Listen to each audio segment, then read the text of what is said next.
नमस्कार, आदाब, बहुत-बहुत स्वागत है आप सभी का। डीबी लाइव देख रहे हैं आप। मैं हूं आपके साथ बुशरा खानम फहद।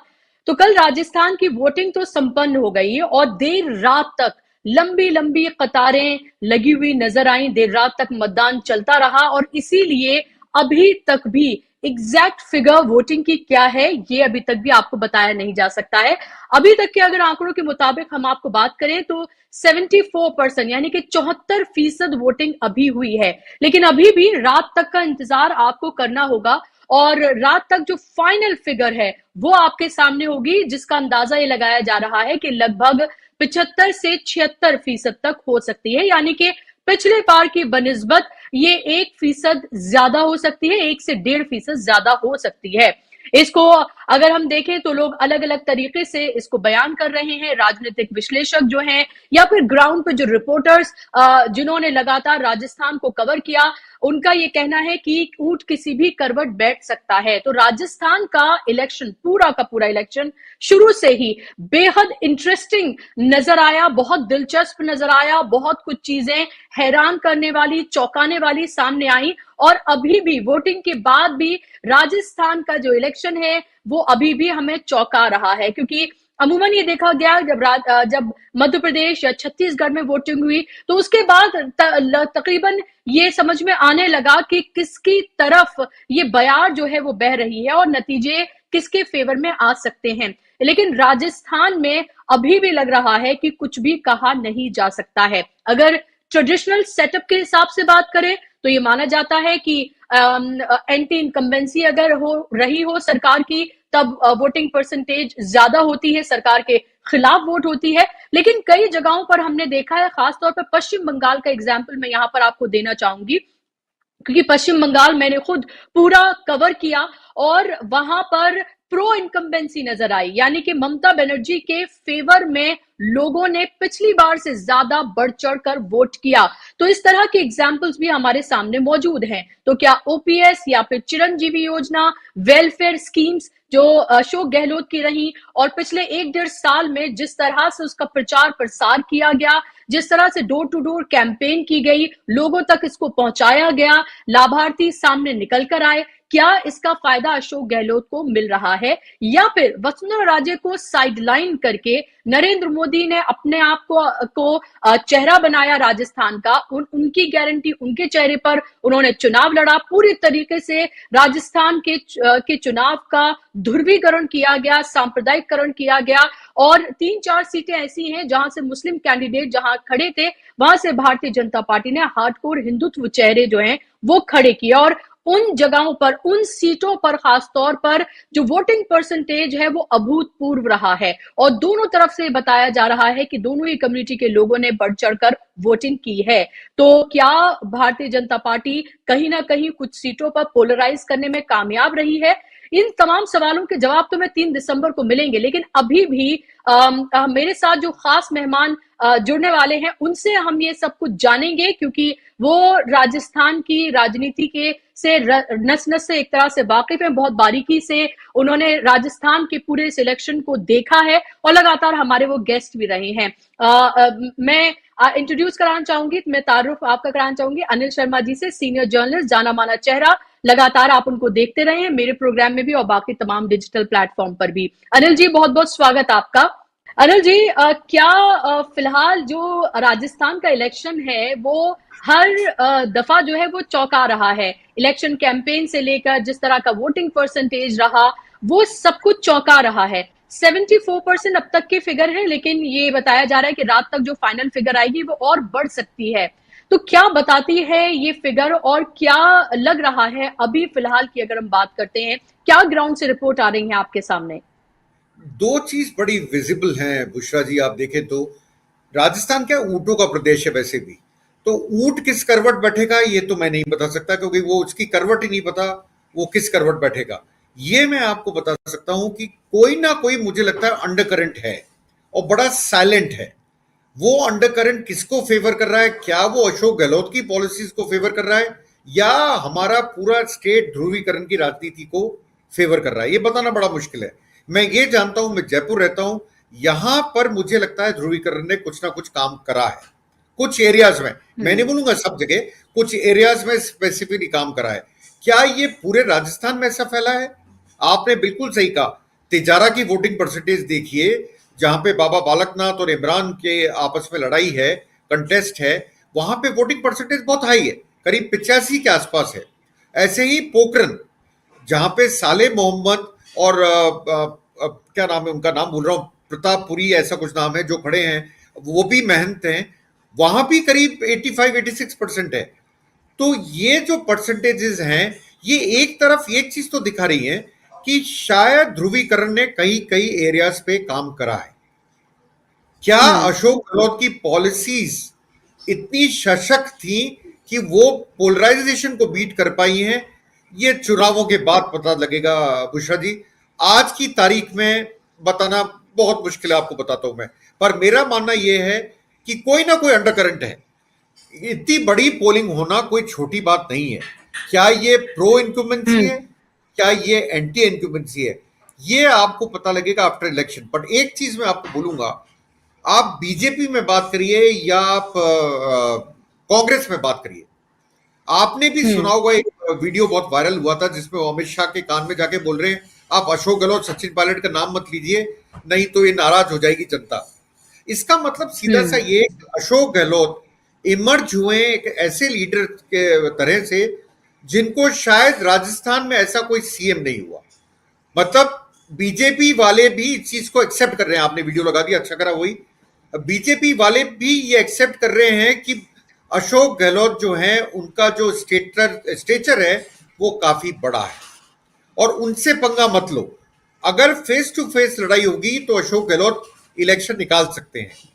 इसीलिए उनके हम्म। पास कोई काटने का रास्ता नहीं था। तो उन्होंने क्या करा, उन्होंने अल्टीमेटली ध्रुवीकरण पे गए बुशरा जी को। अब ये पता हम्म। करना, ये आपको 3 तारीख को पता लगेगा कि मुझे नहीं पता किस करवट ऊंट बैठ रहा है, मैं नहीं जानता। मैं ये जानता हूं जी। कि कुछ कुछ चीज ने काम करा है on the ground. Okay. Okay. क्या आपको लगता है कि ये प्रो इनकम्बेंसी भी हो सकती है? क्योंकि अनिल जी, अगर मैं पश्चिम बंगाल की अगर मैं बात करती हूँ, तो पश्चिम बंगाल में मैंने देखा था कि जब मैं वहां इलेक्शन कवर करने के लिए गई थी, और फिर उसके बाद जो वोटिंग परसेंटेज आया था वो पहले से कहीं ज्यादा था, तो लोगों ने ममता बनर्जी ही चीफ मिनिस्टर बनी रहे, इसके लिए लोगों ने वोट किया था, प्रो इनकम्बेंसी के लिए वोट किया गया था। तो पिछले कुछ सालों में हमने देखा है कि जो ट्रेडिशनल बातें कही जाती रही कि जहां वोटिंग परसेंटेज अगर ज्यादा है तो यानी सरकार के खिलाफ वोटिंग हुई है, वो सब हमने बदलता देखा। केरला उत्तराखंड में 5-5 साल का जो रिवाज है वो हमने बदलता देखा। तो क्या राजस्थान के लिए भी ये कहा जा सकता है कि राज कायम रहेगा और रिवाज बदल सकता है? क्योंकि अशोक गहलोत ने 1-1.5 साल में बहुत मेहनत की है और डोर टू डोर कैंपेन की है, और एक तरह से कहीं ना कहीं जिस चीज में बीजेपी माहिर है कि काम, खैर वो तो काम करते नहीं है, उससे ज्यादा प्रचार करते हैं, अशोक गहलोत ने काम किया और प्रचार भी उसका खूब किया और लाभार्थी भी सामने निकल कर आए। क्या आपको लग रहा है उसका सीधा फायदा अशोक गहलोत को हो सकता है, और इसीलिए अभी तक भी कुछ भी कह पाना नामुमकिन सा लग रहा है? फायदा हो सकता है बुशरा जी, बिल्कुल मानता हूं फायदा हो सकता है। 2 स्कीम्स मैं मानता हूं जिसने अशोक गहलोत को मोमेंटम दिया। बाकी स्कीम्स तो थी वो ठीक है। एक तो चिरंजीवी स्वास्थ्य योजना ने उनको मोमेंटम दिया, और खास तौर से उनको मोमेंटम मिला रूरल एरियाज में। इसीलिए मैं बार बार बोलता हूं, राजस्थान में अर्बन रूरल डिवाइड देखने को मिलती है। अर्बन एरियाज में आपको ध्रुवीकरण ज्यादा मिलेगा, और आपको गांवों की तरफ रूरल एरियाज में जाएंगे, सभी अर्बन एरियाज में जाएंगे, वहां ध्रुवीकरण कम देखने को मिल रहा है। पर अगर अंडर करंट चल रहा है ध्रुवीकरण का ही, तो मतलब पूरे राजस्थान में फिर हाँ, अशोक गहलोत की 2 स्कीम्स ने उनको मोमेंटम दिया। आज से पहले तो हम ये कहते थे 25 सीट मिलेगी कांग्रेस को, आज हम ये कहने के लिए मजबूर हैं कि हम नहीं जानते कौन जीत सकता है। तो मतलब मोमेंटम अशोक गहलोत ने लिया, बीजेपी ने तो नहीं लिया। बीजेपी तो डिक्लाइन पे आई, इसका मतलब ये, और कांग्रेस अप पे गई। अब इसका रिजल्ट क्या होगा ये बता पाना बहुत मुश्किल है। पर मैं मानता हूं 2 स्कीम्स, देखिए बीजेपी तो पूरा का पूरा उनका जो पूरा कैंपेन स्ट्रैटेजी थी, that was revolving on only major 2 things. One was आपका पोलराइजेशन, सेकंड हम्म। राजस्थान में महिला अत्याचार, तीसरा भ्रष्टाचार। इन 3 पे करा। मैं मानता हूं भ्रष्टाचार कभी भी किसी, और paper leak, sorry, fourth is paper leak. मैं हम्म। मानता हूं भ्रष्टाचार हम्म। कभी बड़ा मुद्दा बनता नहीं है, मैंने कभी नहीं देखा, क्योंकि इंडिया में इलेक्शंस होते हैं on perception and on emotions. तो मैं मानता हूं कि परसेप्शन में तो अशोक गहलोत आगे निकल गए, क्योंकि मैंने आपको शुरू में ही बोला कि मतलब ऑपोजिशन भी तारीफ करता है उनकी, एज अ चीफ मिनिस्टर उनके कामों की तारीफ करता है। पर क्या इमोटिव इश्यूज में वो बीजेपी को काउंटर कर पाए नहीं कर पाए, ये इलेक्शन का रिजल्ट बताएगा। क्योंकि मैं मानता हूं ध्रुवीकरण जो है वो बहुत इमोटिव इशू है। आप मतलब पॉकेट्स में देखेंगे, हम्म मैं वो जयपुर में मैं देखता हूं, तो जिस तरह से कल पोलिंग हुई और जिस तरह से लोगों ने बात करी, उससे पता लग रहा था कि ये इशू एक मेजर इशू है, ध्रुवीकरण राजस्थान में, मतलब जयपुर में हम्म स्पेसिफिक। कल जी क्योंकि वोटिंग टाइम हम भी हम्म कभी गए थे, लोगों से बात करी, उसमें उभर के आ रहा था, चाहे उनको मीनिंग नहीं पता हो। आपको बताता हूँ, ये बात भी बताता हूँ, हमारे एक साथी हम्म पत्रकार वीडियो देख रहा था मॉर्निंग में, वो यूनिवर्सिटी के बाहर खड़े होके कुछ न्यू वोटर्स से पूछ रहे थे, तो वो बोल रहे थे हम तुष्टीकरण के खिलाफ वोट दे रहे हैं। तो उनका क्वेश्चन था, अच्छा तुष्टीकरण क्या होता है? तो बोला सचिन पायलट और अशोक गहलोत की जो लड़ाई हुई थी, बोला ये तो तुष्टीकरण नहीं होता। ये वर्ड जो है तुष्टीकरण, ये बीजेपी दिमाग में डालने में कुछ हद तक कामयाब हुई। इनको मीनिंग नहीं पता है, बिल्कुल इनको मीनिंग नहीं पता है, पर हम्म तुष्टीकरण तुष्टीकरण तुष्टीकरण सुन के वो तुष्टीकरण एक दिमाग में हम्म हो गया। बुशरा जी। जाहिर सी बात है जी बिल्कुल। और जिस तरह से पूरा इलेक्शन कैंपेन किया गया, और जाहिर सी बात है कन्हैया लाल से लेकर सबका जिक्र जो किया गया, बटन ऐसा दबाओ जैसे आप फांसी दे रहे हो, इस तरह की भाषा का इस्तेमाल सब कुछ वहां पर किया गया। और उसके बाद हमने ये भी देखा अनिल जी कि वोटिंग के दिन, उससे एक दिन पहले तक वही कन्हैया लाल का की जो है मशीन का फोटो लगाकर उस पर एक तरह से ब्लड लगा हुआ है, और उस तरह का इलेक्शन कैंपेन पूरा हमने सोशल मीडिया से भी भारतीय जनता पार्टी का देखा। और उसमें पूरी की पूरी साथी जो है वो कहीं ना कहीं जो हमारा सो कॉल मेन स्ट्रीम मीडिया है, आप उसको सरकारी दरबारी गोदी मीडिया किसी भी नाम से पुकार सकते हैं, जो सरकार के साथ खड़ा रहता है, उसने भरपूर साथ दिया और कन्हैया लाल का मुद्दा बहुत उठाया, और ये कहा कि क्या जनता जो इतनी बड़ी बड़ी तादाद में निकली है, क्या वो उसका गुस्सा है, ये भी उनकी तरफ से कहा गया। तो क्या आपको लगता है कि ये बात क्या इमोशनली हिट की है? क्योंकि भारतीय जनता पार्टी इस तरह की राजनीति की एक्सपर्ट है, क्या आपको लग रहा है कहीं ना कहीं उसका कुछ असर कुछ इलाकों में देखने के लिए मिला, या फिर आपको लगता है जितना अर्बन एरिया है उसमें इसका असर मिला? क्योंकि वेलफेयर स्कीम्स जिस तरह के अशोक गहलोत लेकर आए, भारतीय जनता पार्टी तो कहीं आसपास भी नहीं है उसके। बिल्कुल असर देखने को मिला। मैंने आपको पहले भी बोला, इसका असर देखने को ध्रुवीकरण का, कन्हैया लाल का देखने को मिला। पर मैं ये नहीं कहूंगा अक्रॉस हम्म राजस्थान मिला, कुछ एरियाज में जरूर हम्म मिला। और वही मुझे लगता है जो जो अर्बन एरियाज हैं, मैं इसीलिए आपको शुरू में बोला मुझे रूरल अर्बन डिवाइड दिखता है। अब ये तो खैर रिजल्ट बताएगा हम्म कि अर्बन रूरल डिवाइड है या नहीं है, पर देखने को मिलता है अर्बन एरियाज में पर्टिकुलरली, जैसे जयपुर है। आप देखिए, मेरे लिए बड़ी कमाल की बात है, उनके कन्हैयालाल के बेटे ने अपने इंटरव्यू में ये कहा था एक पब्लिकेशन को कि मैं नहीं चाहता हूं मेरे पिताजी के ऊपर पॉलिटिक्स करी जाए। उसके बाद भी हम्म बीजेपी ने उसको चालू रखा। मतलब एक सेंटिमेंटल, एक इमोटिव अपील थी कि आप मेरे पिताजी को इसको मत छेड़िए, हमें दुख होता है। पर उन्होंने नहीं माना, वो इस पे चलते रहे। तो मेरा मानना यह बुशरा जी कि इसमें कहीं ना कहीं इस इशू ने वर्क करा है, अर्बन एरियाज में वर्क करा है, हम्म पॉकेट्स में वर्क करा है। मैं ये नहीं कहूंगा नहीं करा है, बिल्कुल करा है। और लोगों के दिमाग में, मैंने आपको बोला, चाहे मीनिंग पता हो नहीं पता हो, वो तुष्टीकरण की बात जरूर करते हैं वो। तो मुझे लगता है जी कि कहीं ना कहीं अंतर पड़ा है लोगों में। पर साथ साथ मैं हम्म ये भी मानता हूं कि अशोक गहलोत की पॉलिसीज, आप आज जाइए कहीं पे भी, कहीं जाइए राजस्थान में, कोई भी रिपोर्टर जाएगा, वो अशोक गहलोत के बारे में पर्सनली पूछेगा, तो लोग जवाब देंगे अशोक गहलोत से बेटर सीएम हमने नहीं देखा, उन्होंने काम करा है। हम्म तो क्या हम्म ध्रुवीकरण अशोक गहलोत के काम को भी धो पाया, ये हम्म देखना 3 तारीख को बड़ा जरूरी होगा। क्या सोशल सिक्योरिटी स्कीम्स या सोशल वेलफेयर स्कीम्स, हम इंडिया जो है बुशरा जी, वो वेलफेयर स्टेट है।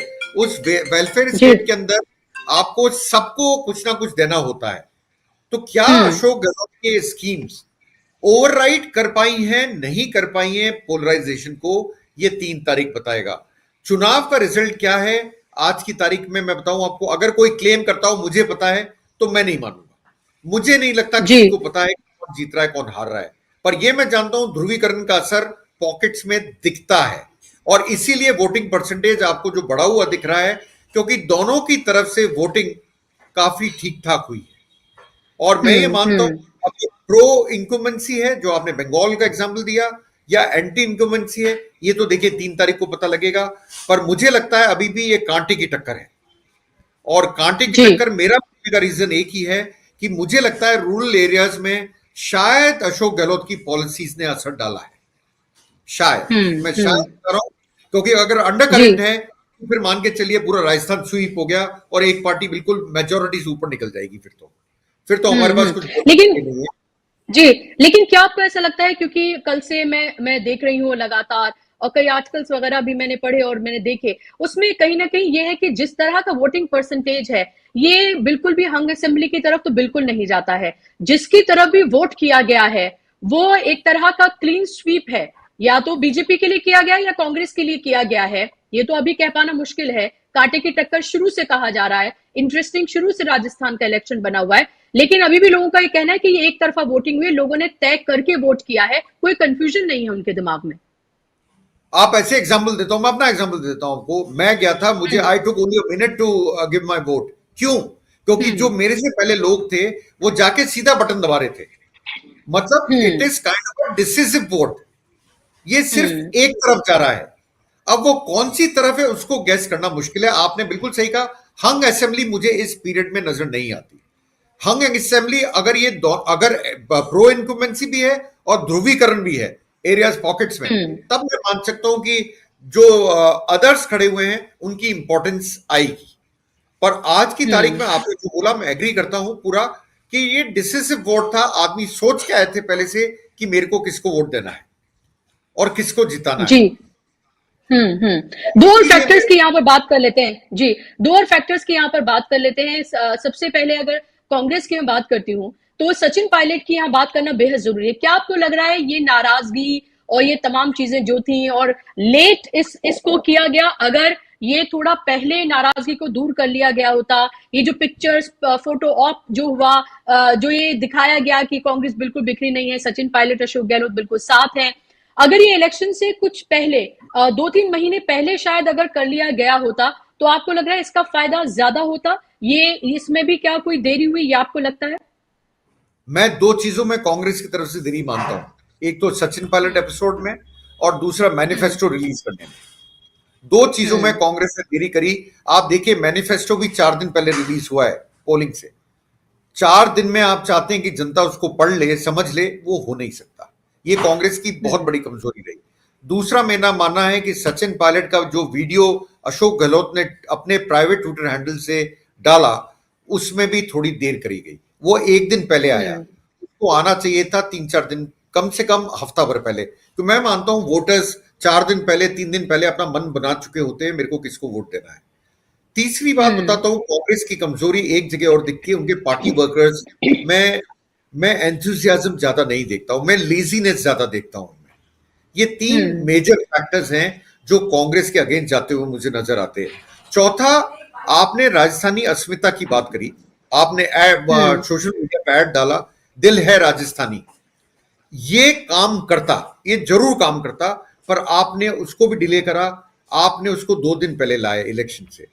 तब तक लोग डिसाइडेड होते हैं कि मैं किसको वोट दे रहा हूं। तो मेरा मानना है हम्म। कि कांग्रेस ने कहीं ना कहीं कुछ चीजों में, इंक्लूडिंग सचिन पायलट, देखिए सचिन पायलट एक यूथ आइकॉन है, no one can deny it. वो असेट हैं कांग्रेस के लिए। मैं ये भी कहना चाहूंगा वो कांग्रेस के एक अच्छे ओरेटर हैं। कांग्रेस में हम्म। पार्टी के अंदर आपको ओरेटर्स नहीं मिलते हैं अच्छे, जो मोदी जी की भाषा में ओरेटरी स्किल्स हो, वैसे कांग्रेस में नहीं है ओरेटर्स। तो सचिन पायलट हम्म। स्टैंड आउट करते हैं। और अशोक गहलोत जो थे वो पैन स्टेट लीडर हैं, मास के लीडर हैं, कॉमनर हैं।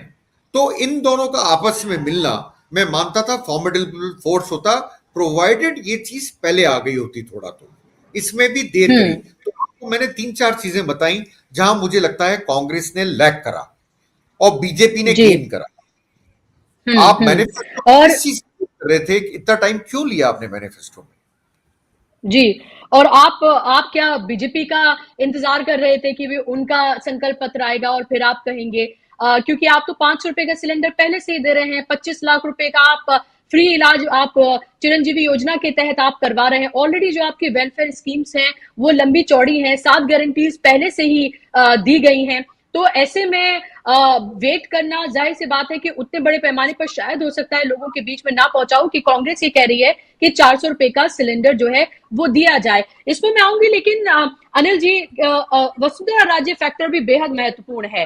क्या आपको लग रहा है कि वसुंधरा राजे को जिस तरह से साइडलाइन किया गया, उनको बिल्कुल अहमियत नहीं दी गई, लास्ट में फोटो ऑप के लिए वो प्रधानमंत्री के साथ नजर आई एक माला में, क्या आपको नहीं लगता कि वसुंधरा राजे की भी ये कोशिश रहेगी कि कहीं ना कहीं भारतीय जनता पार्टी ना आए? क्योंकि अगर बीजेपी आ जाती है इख्तिदार में तो कहीं ना कहीं उनके लिए तो बिल्कुल ही ये राजस्थान का चैप्टर ही खत्म हो जाएगा।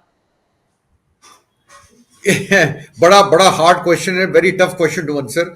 बट मैं ये जानता हूं कि वसुंधरा जी को नेग्लेक्ट करना या साइडलाइन करना, इसका अंतर, जैसे अपन ने नेगेटिव पॉइंट अभी काउंट करे कांग्रेस के, ऐसे ही नेगेटिव पॉइंट है बीजेपी का वसुंधरा जी को दूर रखना।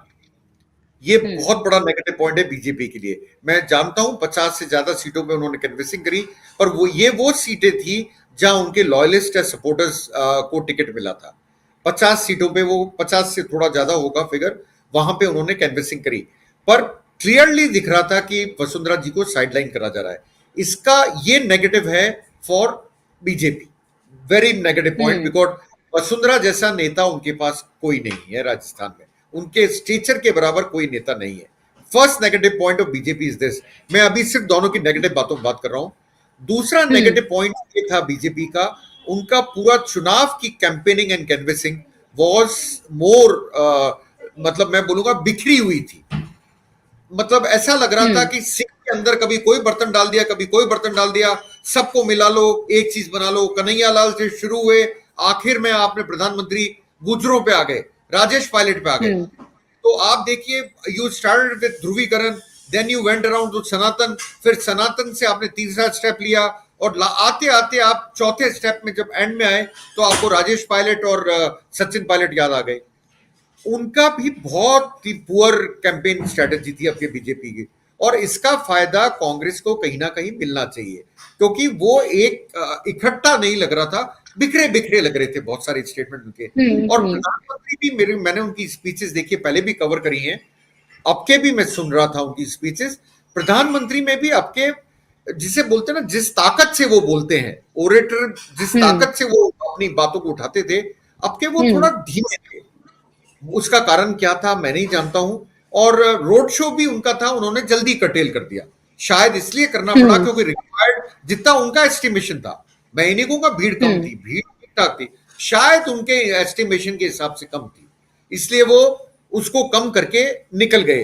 तो दोनों पार्टियों ने कुछ गलतियां करी, इसमें कोई शक नहीं है, क्योंकि राजस्थान में बीजेपी ने कोई भी लोकल क्षत्रप को आगे नहीं करा, उसका अंतर पड़ सकता है बीजेपी को, इसमें कोई शक नहीं। बिखरी हुई कैनवेसिंग बिल्कुल, और ये भी देखना है कि 9.5 साल की केंद्र की एंटी इनकम्बेंसी भी है। जिस तरह से हम 2013 की बात करते तो कांग्रेस के खिलाफ थी, केंद्र की एंटी इनकम्बेंसी थी, और यही वजह थी कि 21 सीटों पर सिमट गई थी कांग्रेस। लेकिन उस वक्त की अगर हम बात करते हैं, तब अन्ना आंदोलन हुआ था, पूरा मीडिया जो है वो उस आंदोलन के साथ जो है वो खड़ा था, और एक तरह से कांग्रेस में इतना भ्रष्टाचार है, और जो जिस तरह के ये कहे गए कि घोटाले किए गए, हालांकि बाद में वो साबित भी नहीं हो पाए, उन सबका जिक्र किया गया और उसका कहीं ना कहीं असर हुआ। लेकिन अभी की अगर हम बात करते हैं तो 9.5 साल में जो भी वादे किए गए, उनमें से आप सबको पता है कि कितने वादे जो है वो पूरे किए गए हैं, और उतने बड़े पैमाने पर 2013 के मुकाबले क्या अभी भी एंटी इनकम्बेंसी नजर आती है? क्या भारतीय जनता पार्टी, क्या उसका नुकसान उसको हो सकता है? क्या वसुंधरा राजे को साइडलाइन करना नुकसान हो सकता है? क्योंकि महिला आरक्षण बिल से लेकर G20 जिसकी बात लगातार बीजेपी करती रही, वो पूरे राजस्थान में कहीं नजर नहीं आया। ना महिला आरक्षण बिल की कोई बात की गई, ना ही G20 की कोई बात की गई, ना ही इनफैक्ट चंद्रयान की बात कभी प्रधानमंत्री के मुंह से उस तरह से देखने के लिए मिली।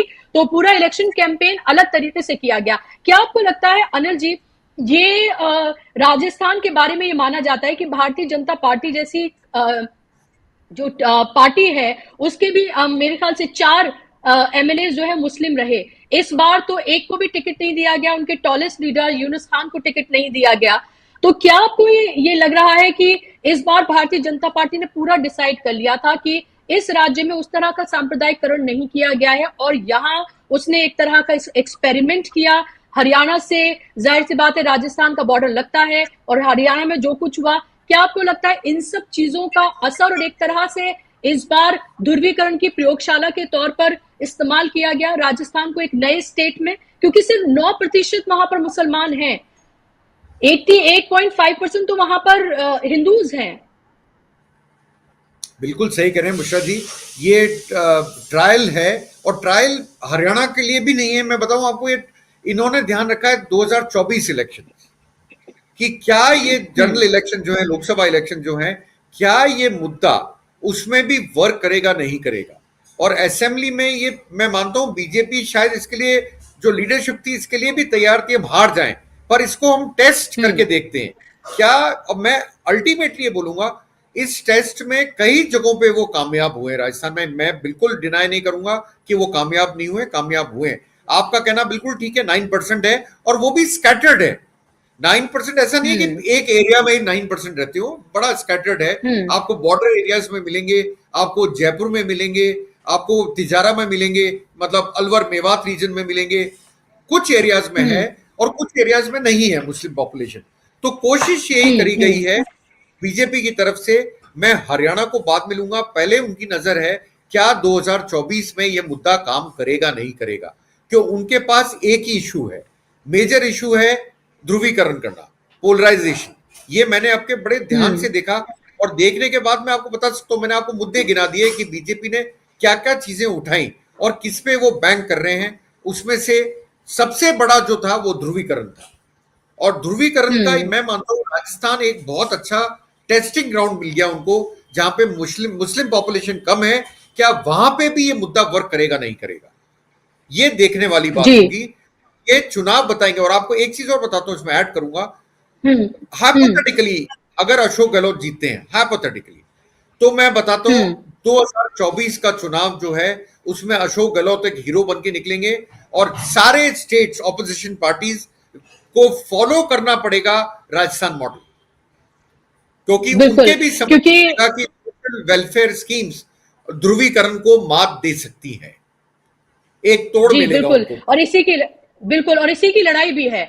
ये एक तरह से इसी की लड़ाई भी है, और यही एक तरह का वाटर टेस्ट भी है ये, कि ये देखा जा रहा है कि क्या जनता जो है अपने हक में वोट कर रही है, या अभी भी वो धर्म में बंटकर जो है उसने वोट किया है। और सांप्रदायिकरण जिस तरह से पूरा किया गया राजस्थान के इलेक्शन का बीजेपी की तरफ से, या उस तरफ वो कही है, क्या राम मंदिर का जिस तरह से पूरा इशू उठाया गया कि हम डेट बता रहे हैं। राहुल बाबा, अमित शाह कह रहे थे, राहुल बाबा पूछते थे कि आप डेट नहीं बताते हैं, हम जो है आपको डेट भी बता रहे हैं और टाइम भी बता रहे हैं कि हम कब उसका इनॉग्रेशन करने जा रहे हैं। और उसके बाद एक दिन पहले ही, वोटिंग से एक दिन पहले, प्रधानमंत्री का मथुरा पहुंच जाना और वहां से भी राजस्थान की बात करना, और वो भी हमने देखा। और किस तरह से वोटिंग के दिन वो एक तरह से यूथ को अपनी तरफ, जो 22 लाख पहला वोटर है, पहली बार जो वोट करने के लिए जा रहा है, उसको रिझाने के लिए वो थोड़े अलग अंदाज में जो है वो नजर आए। तो अगर नरेंद्र मोदी की बात की जाए तो उन्होंने कोई कोई कसर छोड़ी नहीं, जिससे वो एक गिमिक जो कहते हैं उसके जरिए वो इलेक्शन को अपनी तरफ कर सके। वो सब कुछ हमने देखा। अनिल जी, लास्ट मेरा आपसे क्वेश्चन, जो साइलेंट वोटर की हम बात कर रहे हैं, क्या वो साइलेंट वोटर, बड़ा साइलेंट वोटर महिला हो सकती हैं? क्योंकि अगर 500 रुपए का सिलेंडर अशोक गहलोत दे रहे थे, 400 रुपए का उन्होंने वादा किया, उसके बाद अगर ओपीएस की भी बात करते हैं या चिरंजीवी की भी हम बात करते हैं, इन सबका फायदा भी, अगर परिवार का कोई मुखिया है, उसका इलाज नहीं हो पा रहा, तो इन सबका फायदा महिलाओं को भी इनडायरेक्टली है। तो क्या आपको लगता है, और मोबाइल की जो जो स्कीम है उसका फायदा लड़कियों को होना, क्या आपको लगता है कि ये सारी चीजें जो हैं, महिला वोटर कहीं ना कहीं अशोक गहलोत की तरफ जा सकती हैं, वो साइलेंट वोटर महिला वोटर्स हो सकती हैं? क्योंकि पिछली बार भी उन्होंने मर्दों से ज्यादा वोटिंग की थी। बुशरा जी, आपको एक चीज समझनी पड़ेगी, एक तो मेरे को उसका हिंदी शब्द नहीं आता। राजस्थान में मैंने एक, क्योंकि मैं राजस्थानी हूं, मैंने पर्टिकुलरली जी। गांव में रूरल एरियाज में एक चीज नोटिस करी है, राजस्थान पैट्रियार्कल सोसाइटी है। हम्म। तो जी। अब पैट्रियार्कल का मुझे हिंदी वर्ड नहीं आता, क्या पितृ पैट्रियार्कल का हिंदी वर्ड होता जी, पितृसत्तक, पितृसत्तक। है? तो जी। मेरा मानना है राजस्थान में यह है, और विमेन ट्रेडिशनली फॉलो करती हैं जो मेन बोलते हैं। मैंने ये हम्म। नाराजगी भी राजस्थान में देखी कि औरतों को मोबाइल फोन क्यों। इसलिए मैं हम्म। बोलना चाहता हूं कि हमारा जो माइंड सेट है इन रूरल एरियाज वो काफी पेट्रियार्कल है। तो हम्म। मैं ये मानता हूं कि वो विमेन जो वोटर्स हैं वो भी मेल जो बोलेंगे वहीं जाएंगे। मेरा मानना हम्म। पूरा का पूरा ये है। पर गांव में आपको बताऊं, गांव में जो मेजर इशू थे वो था चिरंजीवी, और उसकी ओके। तारीफ बहुत ज्यादा थी, बहुत ज्यादा तारीफ थी। मोबाइल की लोग हम्म। बुराई करते थे कि लड़कियों को और औरतों को मोबाइल क्यों। वही हम्म। अल्टीमेटली आपका जो माइंड सेट है दैट इज पेट्रियार्कल। और इस चीज को हम्म। मैंने महसूस करा है। अर्बन एरियाज में नहीं है राजस्थान में, रूरल एरियाज में है। उनको मोबाइल देने पे हम्म। थोड़ा अजीब लग रहा था कि औरतों को मोबाइल क्यों, इनका क्या काम है मोबाइल से, ये सुनने को आता था। बिगड़ जाएंगी ये। जी, बिगड़ मैंने भी जाएगी। सुना था कि बिगड़ जाएंगी और ये लड़कों से बातें करेंगी। इस हाँ, तरह की बातें जो है वो मैं मैंने सुनी थी। जी। इसीलिए मैंने इसको बोला पैट्रियार्कल सोसाइटी अब है। और हमें हम्म। राजस्थान को, हम राजस्थानी हैं, we are proud Rajasthani, but we have to accept the fact also कि पैट्रियार्कल हैं। जी।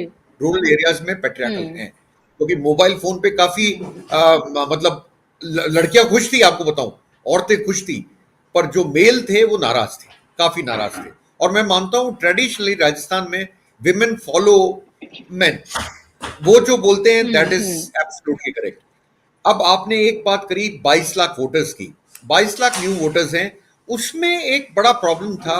आप अगर जयपुर में कवरेज कर रहे हैं, अपनी रिपोर्टिंग कर रहे हैं on the ground, you will find that youth was totally against paper leak का मुद्दा, बड़ा मुद्दा था हम्म। पेपर लीक का जयपुर जिस जगह पे।